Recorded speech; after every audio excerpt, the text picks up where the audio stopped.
Buenos días.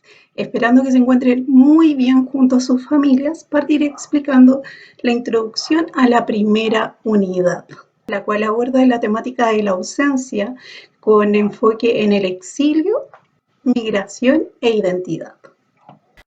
Objetivos de aprendizaje en los cuales se centrará es en el análisis de las narraciones leídas para enriquecer su comprensión, en leer y comprender cuentos latinoamericanos modernos y contemporáneos considerando sus características y el contexto en el que se enmarcan. También se leerán y comprenderán textos no literarios para contextualizar y complementar las lecturas literarias. Y por último, se realizarán trabajos de escritura con el propósito de explicar un tema en textos de diversos géneros. Los focos de aprendizaje serán: en lectura, la importancia de la literatura como un reflejo de las diferentes dimensiones de la experiencia humana para reconocer puntos de vista y formar una opinión propia sobre variados temas relacionados con la contingencia.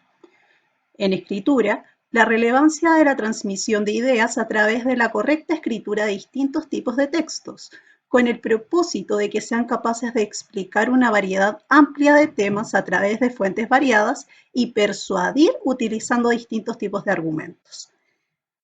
Con respecto a la oralidad, nos enfocaremos en conocer diversos textos orales y audiovisuales a través de la exhibición de exposiciones, discursos, documentales, noticias y reportajes para reconocer puntos de vista y formar una opinión propia sobre variados temas. Ejemplo de esto fue el análisis que realizaron del cortometraje Historia de un oso. En cuanto a la investigación, la importancia de realizar investigaciones sobre diversos temas para complementar sus lecturas o responder interrogantes relacionadas con el lenguaje y la literatura, a través de distintos ejercicios investigativos, considerando y jerarquizando distintos medios y tipos de fuente. Ustedes comenzaron con un breve ejercicio cuando tuvieron que buscar los datos sobre las migraciones en Chile durante el año 2019. En cuanto a la visión general de la unidad, tenemos los conocimientos previos. Ustedes ya manejan información del género narrativo y sobre el texto argumentativo por años anteriores.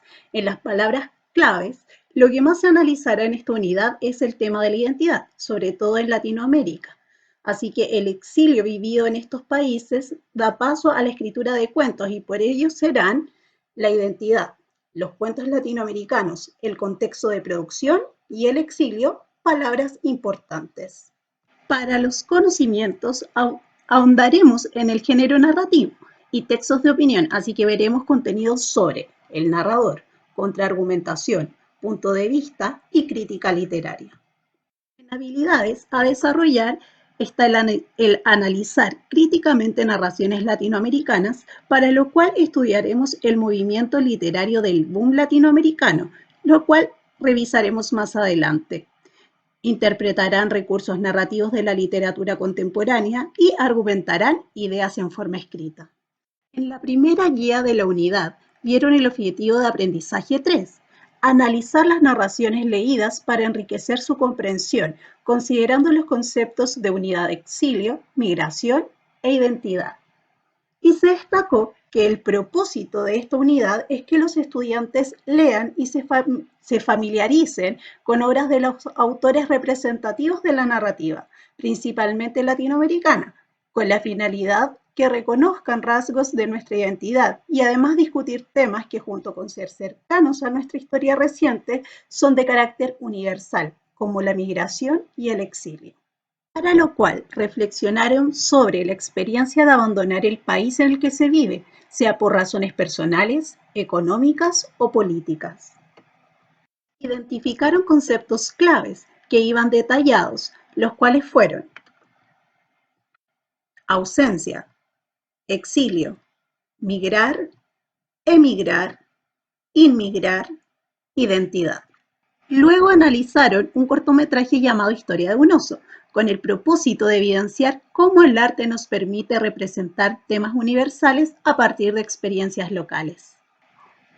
En la siguiente guía se reflexionó sobre el tema de la unidad, la migración y el exilio, analizando un gráfico extraído del informe La migración en Chile.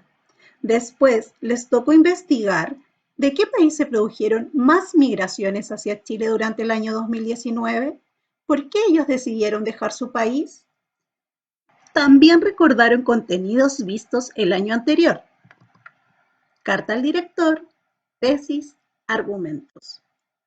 Y finalmente realizaron una producción de textos, en donde escribieron una carta al director. Bueno, y en la guía de la presente semana trabajarán algunos contenidos del género narrativo, identificándolos, y para ello se adjuntará un video explicativo para su óptimo desarrollo. En la guía número 7 de la unidad 1 sobre la ausencia, exilio, migración e identidad, los contenidos a tratar serán algunos elementos del género narrativo. El género narrativo.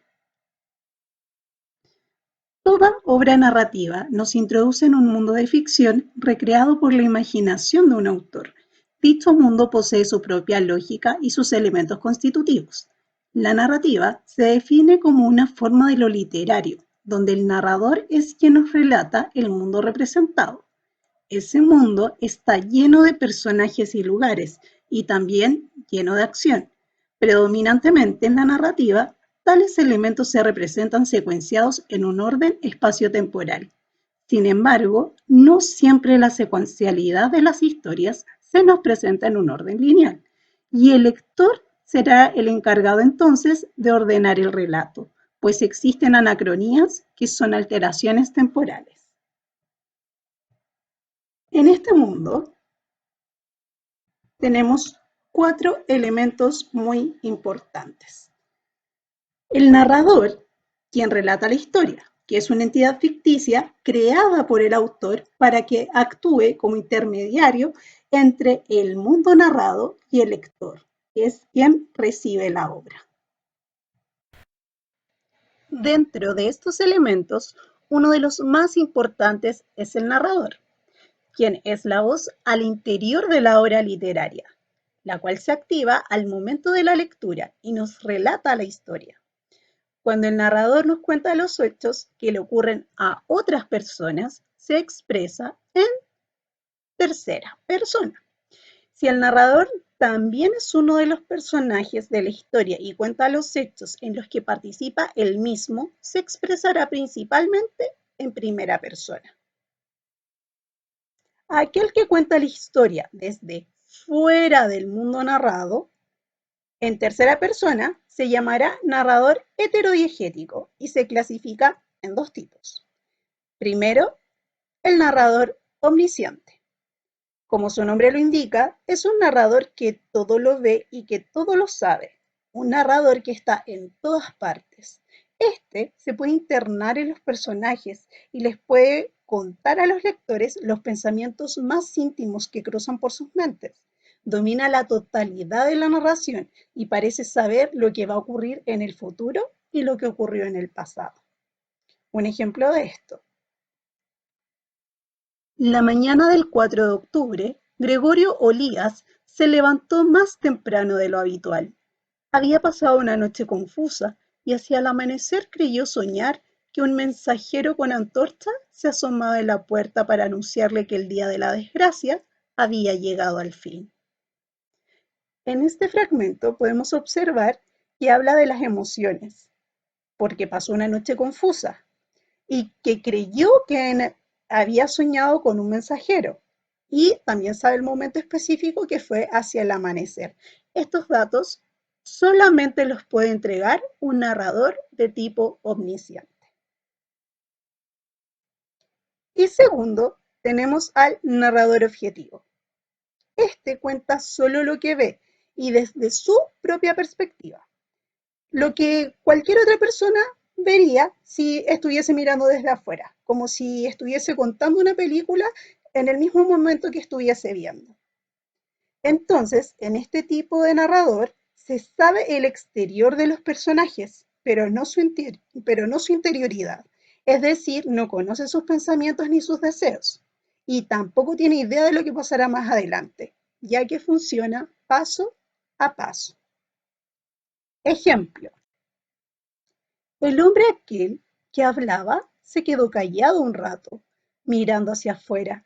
Hasta ellos llegaba el sonido del río, pasando sus crecidas aguas por las ramas de los árboles, el rumor del aire moviendo suavemente las hojas de los almendros y los gritos de los niños jugando en el pequeño espacio iluminado por la luz que salía de la tienda. Si se fijan en este ejemplo, solamente fue una observación.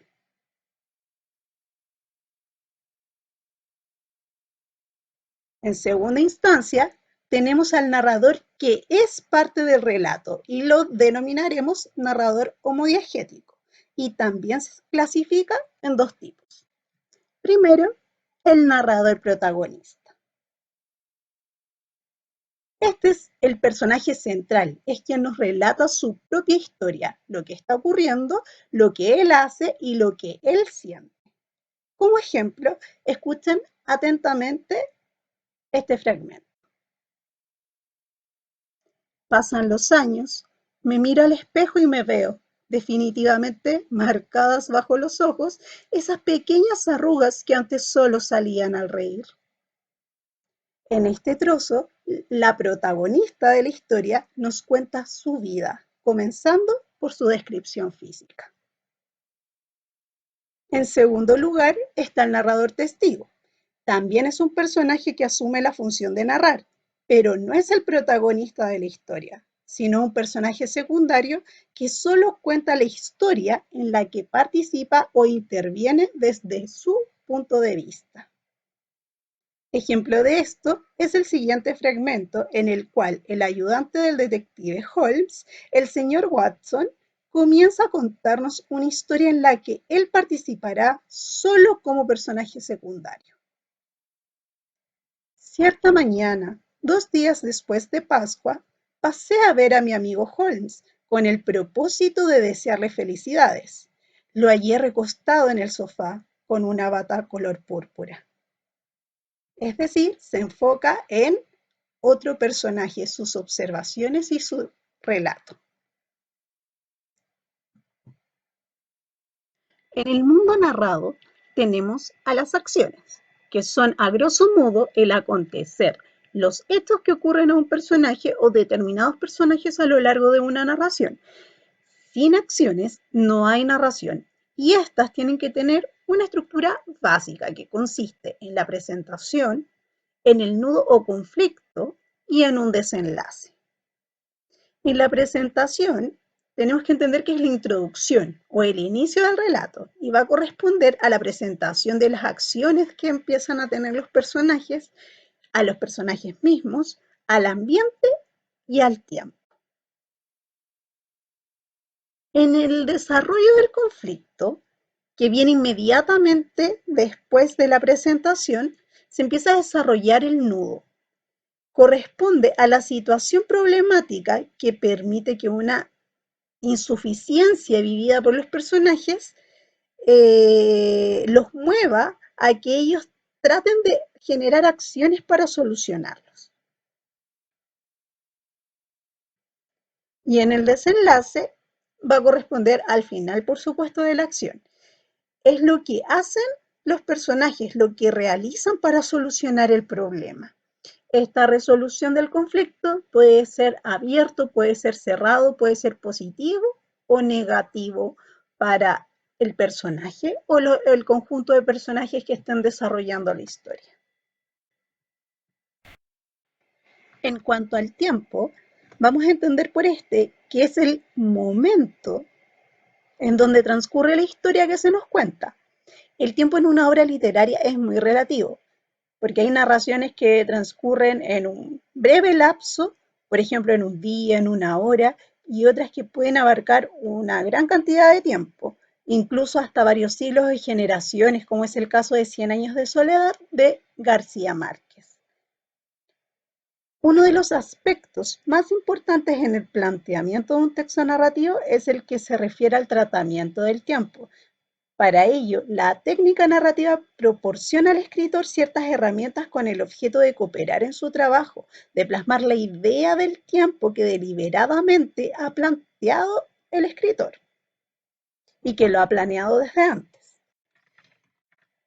Para esto deben saber que independiente del tratamiento que se le da al tiempo en una narración, este siempre va a ser un tiempo ficticio, porque al ser creado y manipulado por el escritor, se separa completamente de la realidad externa y se ordenan los acontecimientos de la historia de manera particular. En toda ficción narrativa, el tratamiento del tiempo se va a dar por partida doble, porque por un lado va a estar presente el tiempo de la historia que se está narrando y por otro va a estar el tiempo del relato. Ambos son conceptos afines y trabajan juntos para proporcionar a la estructura de la narración elementos que la van a singularizar respecto a otras historias. Por eso tenemos que tener muy en cuenta cuál es la diferencia entre estos dos. En el tiempo de la historia se va a referir a aquella cualidad temporal de toda narración que cuenta con un inicio de las acciones, un desarrollo de las mismas y un desenlace que las concluye. Es decir, va a haber una relación de causa-efecto entre el conjunto de estas acciones y una predominancia del tiempo lógico, que siempre va a ser lineal, no va a tener ninguna alteración cronológica a su disposición. A ver, para entender esto, si leyésemos un texto que presenta anacronías, por ejemplo, dentro del texto nos encontramos con un flashback y va brevemente a un recuerdo del pasado. Y después en un ejercicio nos piden que ordenemos el relato según el tiempo de la historia. Lo que nosotros tendríamos que hacer es partir con el flashback, ya que para ordenar tenemos que colocar lo que ocurrió en el pasado, lo que está ocurriendo en el presente y finalmente lo que ocurrirá en el futuro, ya que en el orden de la historia siempre tiene que haber una cronología, una línea de tiempo. Eso es en lo que se enfoca el tiempo de la historia. El tiempo del relato, por su parte, va a estar íntimamente relacionado con el aspecto estético de una narración, porque el texto organiza para sus propios fines el tiempo de la historia y puede alterar su orden lineal. Hay textos que son planos, que tienen un inicio, un desarrollo y un final y la historia transcurrió en la misma línea de tiempo. Pero por efectos estéticos, a veces el escritor decide que dentro del relato, dentro del presente, se enfoquen recuerdos hacia el pasado. O al revés, la narración puede comenzar con una historia y después nos damos cuenta que eso en realidad ocurrió en el futuro de la narración. Entonces, y todo esto ocurre por efectos estéticos, por decisión del escritor para darle una intención al relato que está construyendo.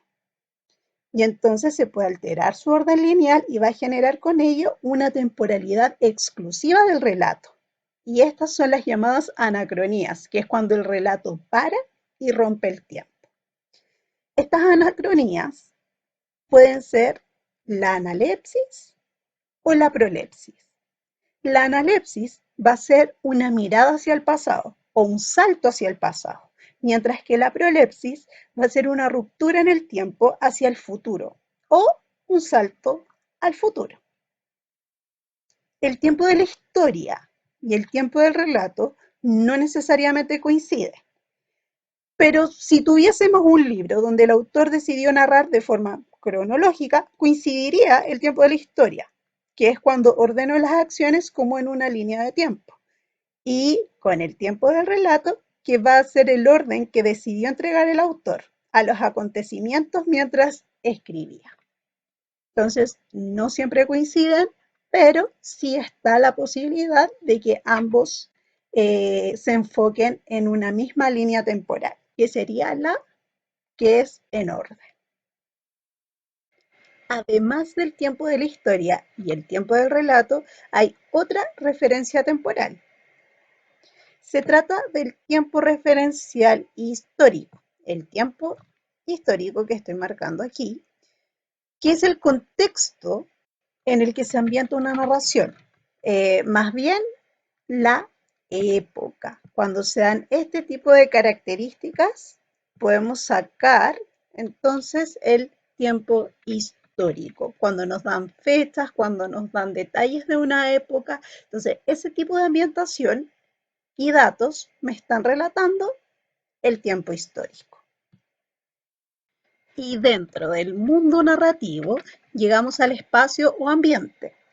El espacio narrativo no solo comprende el lugar físico donde transcurre la acción, sino que también abarca los aspectos sociales y los psicológicos que son descritos o sugeridos por la narración, es decir, pueden estar de forma explícita o de forma implícita. La suma de estos aspectos va a constituir el ambiente narrativo. Tenemos primero el espacio físico. Es el lugar o los lugares donde van a transcurrir las acciones. Puede tratarse de espacios abiertos, que pueden ser urbanos, rurales, marítimos, campestres, o pueden ser lugares cerrados, como en el interior de una casa, en una sala de cine, dentro del colegio, etc. Y así se presentan estos espacios. O sea, para presentar estos espacios, el narrador siempre va a recurrir a la descripción. Así que por lo general lo vamos a tener de forma explícita al momento de la lectura. En cuanto al espacio psicológico, va a ser el que va a comprender la interioridad de los personajes, su mundo interior, los conflictos emocionales en el que se puede estar debatiendo, va a presentar el amor, el odio, una transición del personaje, una desesperanza, entre muchas otras emociones o sentimientos. La observación de estos detalles va a ayudar a determinar la atmósfera o el clima emocional en el que se va a estar desarrollando la acción. Y en cuanto al espacio social, este va a estar formado por los rasgos que nos entrega el narrador acerca de la sociedad donde tienen lugar los hechos narrados, sus costumbres, si tienen vicios, si tienen virtudes, y entonces este entorno cultural y moral, el estatus social al que pertenecen los personajes, y si tienen riqueza, si tienen pobrezas, todo esto va a ser parte del llamado espacio social. Después de leer los contenidos y entenderlos, deben comenzar la lectura del texto de Julieta y el mago. Dan inicio, lo leen, tratan de comprenderlo, tomen notas de las ideas principales, de los personajes, de sus acciones, y luego contestan las siguientes preguntas de acuerdo a la lectura realizada. Primero, van a realizar un resumen de la secuencia narrativa, pero con sus palabras, y van a considerar las acciones principales del texto según el tiempo del relato. Es decir, en la situación inicial, en el desarrollo del conflicto y en el desenlace se van a fijar en cómo está ordenado dentro del texto, en función estética, como lo dispuso el narrador. De esa forma los van a tomar y luego van a realizar su resumen. Entonces, también tienen que recordar que la situación inicial corresponde a la presentación de las acciones de los personajes, del ambiente y el tiempo. En el desarrollo del conflicto va a corresponder a la situación problemática que permite que les da una insuficiencia vivida a los personajes y lo que deben hacer estos es algo por solucionarla. Y el desenlace va a ser el final de la acción y va a corresponder a lo que los personajes realizan para solucionar el problema o lo que no hacen. Vuelvo a recordar, el orden que se les está pidiendo es el tiempo del relato, así que tal cual el narrador presenta las acciones a medida que avanza la lectura. En el ejercicio número 2, tienen que reconocer al tipo de narrador que predomina y después justificarlo con 2 citas, que son las oraciones del texto, para que ustedes den cuenta de que el narrador que eligieron es porque hay marcas textuales dentro de la lectura. También aquí dice que deben ser ambas diferentes. También después tienen que clasificarlo. Pero este tipo de narrador, ustedes primero van a determinar si es homodiegético o heterodiegético y después van a indicar el tipo según la clasificación que le otorgaron. Para identificar los espacios narrativos del texto, aquí dice que pueden usar fragmentos para explicarlos. Así que ustedes recuerden que los ambientes físicos, por lo general, están explícitos, muy claritos dentro del relato, ya que son descripciones, pero el psicológico y el social pueden estar o no escritos en el relato, así que ustedes tienen que buscar la información explícita o implícita para poder responder de la mejor manera. Esos son los 3 ejercicios a realizar después de ver los contenidos. Yo espero que les vaya muy bien en el desarrollo de esta guía y el éxito es la suma de pequeños esfuerzos repetidos día tras día. Así que suerte en todo. Espero de todo corazón que estén bien en sus casas junto a sus familias y me despido recordándoles que cualquier consulta o revisión pueden escribir a mi correo y yo les voy a estar entregando la retroalimentación a la brevedad posible. Nos vemos.